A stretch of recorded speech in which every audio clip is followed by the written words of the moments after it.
Hi, I'm McClean. I'm the founder of Flow Group and Green Line Conversations, and this podcast has grown out of the chaos that's been thrust upon us.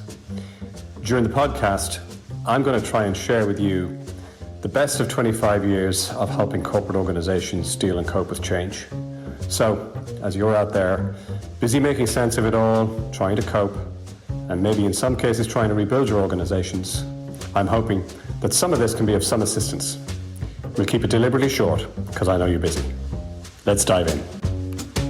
When the COVID story is finally written, it's then and only then that we'll understand whether we're currently at chapter 2 or chapter 10, or indeed how many chapters there are to this whole story.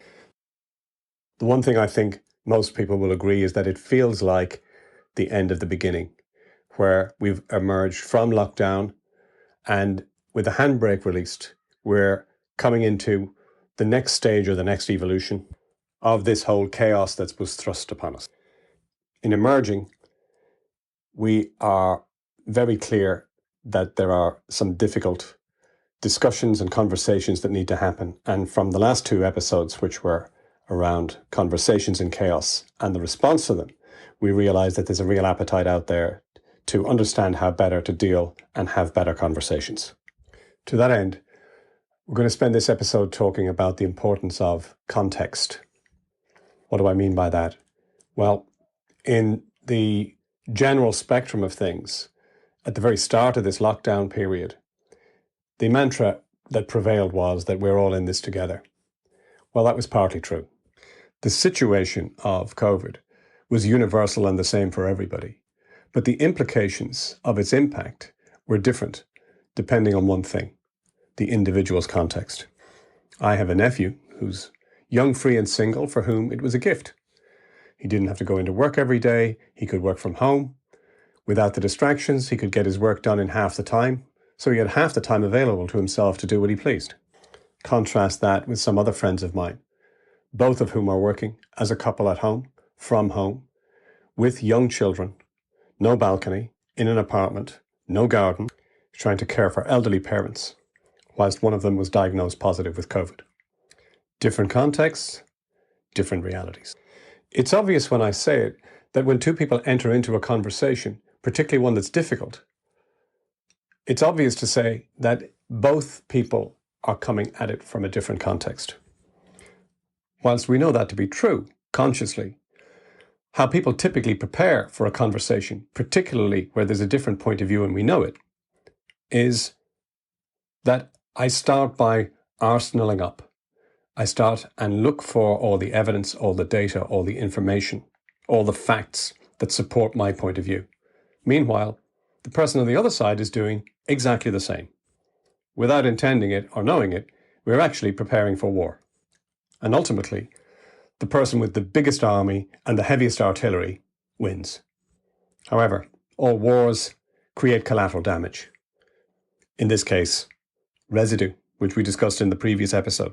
And whilst the conversation might end up high on clarity, it will end up low on commitment. And back to our original or previous equation about clarity times commitment equaling leadership effectiveness, a 10 out of 10 clarity is no good if you've got a 0 out of 10 commitment. It still results in 0.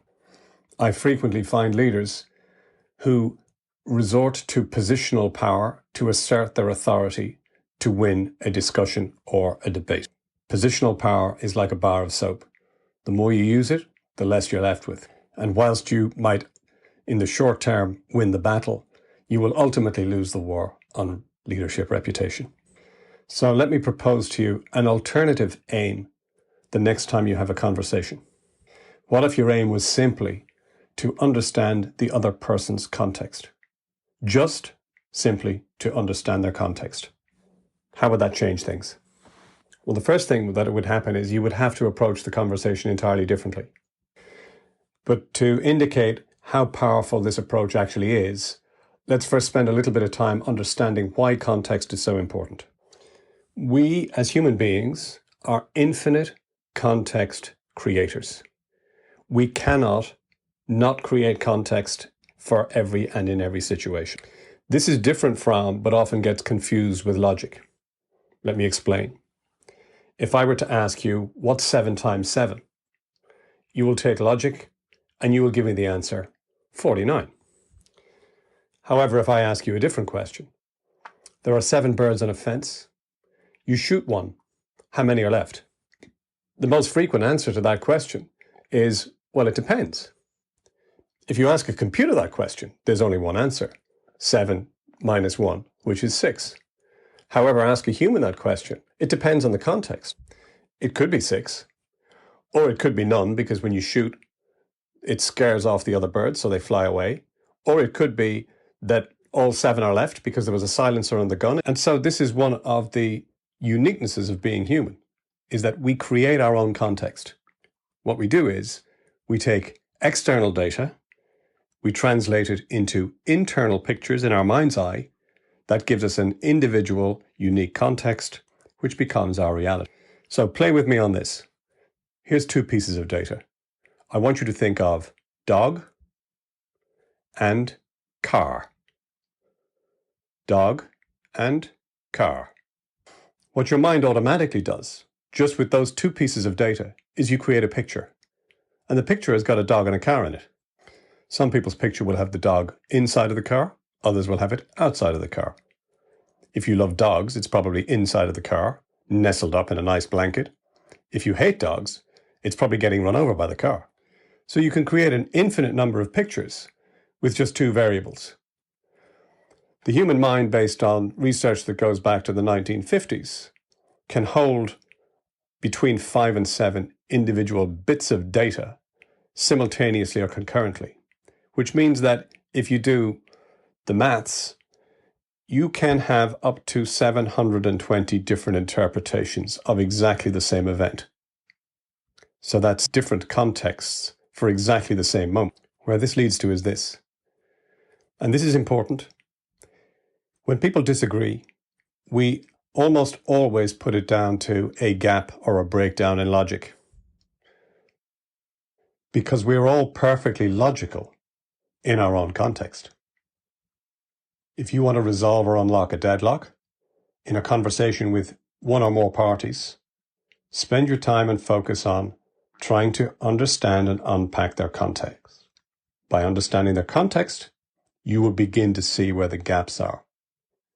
So, if this is so obvious, why don't people do it systematically? Well, there are 3 reasons. The first reason is that we make a natural assumption, because this is all happening unconsciously, that the context that we have is exactly the same as the context somebody else has. If we take an example of currently, the question of, should we all be wearing a mask? Well, the answer to that question lies, firstly, in understanding the context that we come at that question from, because everybody is coming at it from a slightly different context. And the approach is people typically load themselves up into justifying their context. I remember a situation with a client from the real estate business where we were working with them in their EMEA headquarters, the executive team in Amsterdam. And they blocked off 3 hours to have a discussion. And the problem they were trying to solve was they needed to improve their organization's efficiency. They spent 3 long hours, 13 people in a room, discussing and debating. And at the end of the 3 hours, they were tired, exhausted, frustrated. And the conclusion had ultimately been impatiently dictated by the 2 strongest voices in the room, who happened to be the 2 most senior people. Does this story sound familiar?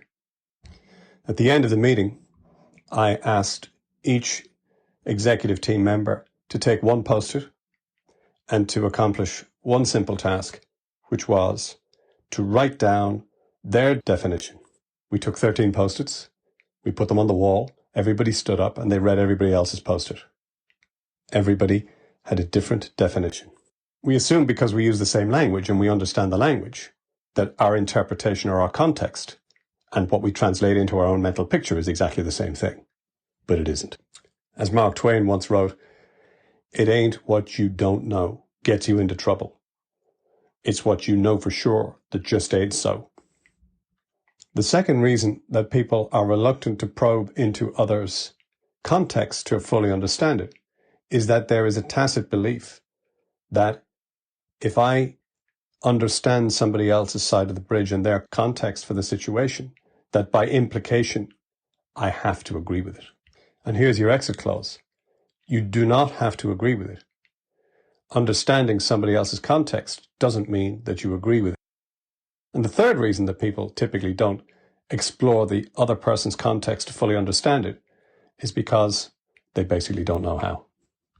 They don't have the subtle tools or skills to enable them to do that. And that's what we're going to explore in more detail in the next episode, is how do you approach it in a way that best accesses the other person's side of the bridge? And in addition, how do you get permission and the opportunity to share your context so that you've got the best of both contexts? Ultimately, isn't the quality of the decision that we make based on the quality of the data that we have?